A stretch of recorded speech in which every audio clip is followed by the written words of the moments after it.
সুপ্রিয় দর্শক, আসসালামু আলাইকুম। সাবিয়াস রেসিপিতে আপনাদের স্বাগত। আজকে আমি একটি মিষ্টির রেসিপি নিয়ে আসলাম। খুবই মজার একটি মিষ্টি তৈরি করে দেখাবো, ছানার জিলাপি।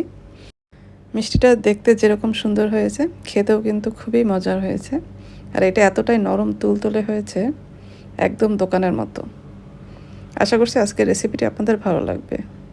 আর ভালো লাগলে একটি লাইক দিয়ে পুরো ভিডিওটি দেখার অনুরোধ রইল। চলুন তাহলে আজকের রেসিপিটি শুরু করা যাক। ছানার জিলাপির জন্য প্রথমে আমাদের ছানা তৈরি করতে হবে। এখানে আমি 2 লিটার দুধ নিয়েছি। 2 লিটার দুধ একটি বলক তুলে নিয়েছি শুধু। তারপর চুলার থেকে নামিয়ে এখানে আমি 4 টেবিল চামচ ভিনেগার আর 2 টেবিল চামচ পানি একসাথে মিশিয়ে নিয়েছি। তারপর আমি একটু একটু করে ভিনেগারের মিশ্রণটা দিয়ে ছানাটা কেটে নিব। একসাথে পুরোটা দিয়ে দিব না, আমি 3-4 বারে একটু একটু করে দিয়ে ছানাটা কেটে নিয়েছি। যখন ছানাটা এইভাবে কেটে নেওয়া হয়ে যাবে, যখন সবুজ পানিটা বের হয়ে যাবে, তখন আমরা এটা ছেঁকে নেব। একটা পাতলা সুতি কাপড়ে ছানাটা ছেঁকে নিব এবং ঠান্ডা পানি দিয়ে ধুয়ে নিব। এদিকে আমি একটি বলে 1/3 কাপ ময়দা নিয়েছি। একদম ভরে ভরে কিন্তু 1/3 কাপ ময়দা নিয়েছি। তারপর 1 চা চামচ চিনি দিয়েছি আর এলাচ গুঁড়া দিয়েছি 1/8 চা চামচ। আর এখানে আমি বেকিং সোডা নিয়েছি। এখানে আমি 2 চিমটি পরিমাণ বেকিং সোডা দিব। 2 চিমটি পরিমাণ দিব, খুবই কম দিতে হবে, বেশি যেন না হয়। তারপর এটা আমি খুব ভালোভাবে মিশিয়ে নিব। মেশানো হয়ে গেলে এখানে আমি ঘি দিয়ে দিব। 1 টেবিল চামচ দিয়েছি আর 1 টেবিল চামচের অর্ধেক মতো দিয়েছি। এখন আমি ঘি দিয়ে ময়দাটা খুব ভালোভাবে মেখে নিব। এটা খুব ভালোভাবে মেখে নিতে হবে যেন বেকিং সোডা তারপরে যেসব উপকরণগুলো আমি দিয়েছি সব যেন খুব ভালোভাবে মিশে যায়। এটা মেখে নেওয়া হয়ে গেছে, আমি এখন এটা সাইডে রেখে দিব। এদিকে যে ছানা তৈরি করে রেখেছিলাম ওইখান থেকে আমি 1/2 কাপ ছানা নেব। একদম ভরে ভরে আমি 1/2 কাপ ছানা নিয়েছি।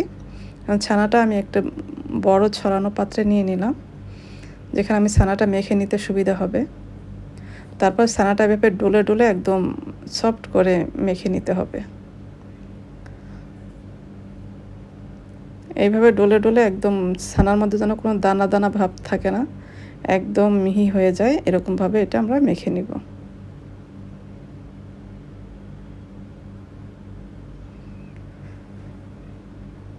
এই তো আমার ছানাটা কিন্তু মেখে নেওয়া হয়ে গেছে। এখন আমি এখানে শুকনো উপকরণগুলি দিয়ে দিব, যেটা আমরা আগেই মেখে রেখেছিলাম। এখন ময়দার মিশ্রণের সাথে ছানাটা খুব ভালোভাবে মেখে নিতে হবে। এটাও একদম মসৃণ করে মেখে নিতে হবে। এই পর্যায়ে যদি মনে হয় আপনার এটা একটু শক্ত হয়েছে ডোটা, তখন আপনি এখানে পানি দিয়ে দিতে পারবেন। এখানে আমি 3 টেবিল চামচের মতো পানি দিয়েছি। এই মিশ্রণটা কিন্তু অনেক বেশি নরম এবং সফট হতে হবে, তাহলে মিষ্টিটাও অনেক বেশি নরম হবে। যতক্ষণ না আপনার মিশ্রণটা নরম হয় ততক্ষণ কিন্তু আপনার পানি দিয়ে একটু নরম করে নিতে হবে।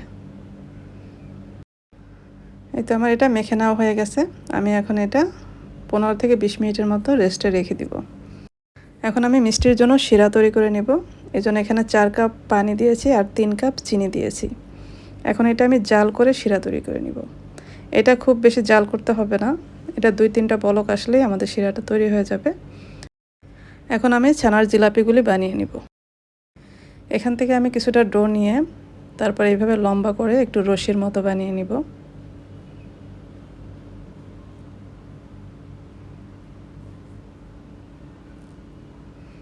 তারপর এক সাইড থেকে এইভাবে মুড়িয়ে নিব যেন জিলাপির মতো হয় শেপটা। তারপর এক মাথাটা এইভাবে লাগিয়ে নিতে হবে। এই তো আমার একটা জিলাপি বানানো হয়ে গেছে। আমি আরেকটা জিলাপি আপনাদের বানিয়ে দেখাচ্ছি। এখানে কিছুটা ডো নিয়েছি আমি, তারপর এইভাবে লম্বা রশির মতো বানিয়ে নিব। তারপরে এক সাইড দিয়ে এভাবে মুড়িয়ে নিলেই আমাদের জিলাপিটা তৈরি হয়ে যাবে। তারপর সাইডটা এভাবে লাগিয়ে দিতে হবে।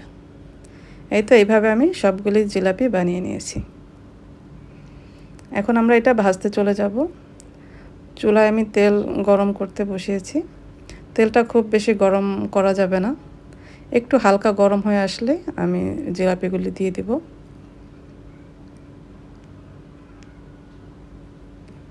এটা কিন্তু একদম কম আঁচে ভাজতে হবে, একদম লো মিডিয়াম আঁচে ভাজতে হবে।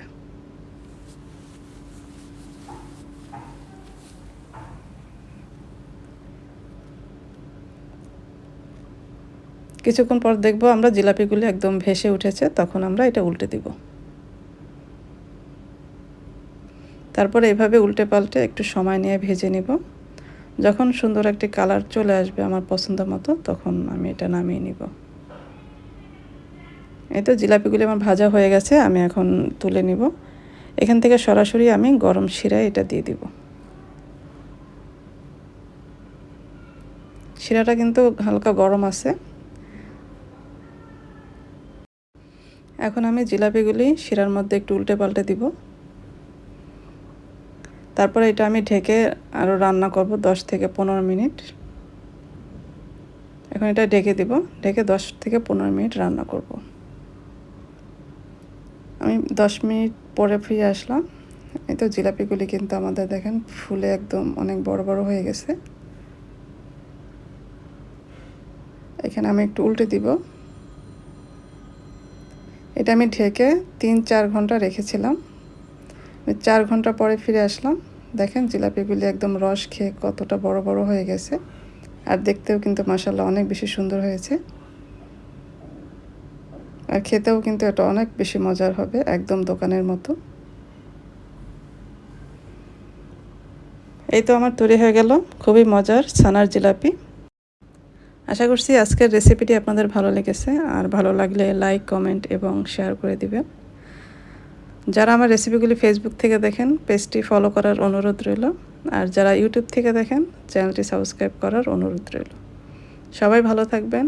পরবর্তী রেসিপি দেখার আমন্ত্রণ রইল। আজকে এ পর্যন্তই। আল্লাহ হাফেজ।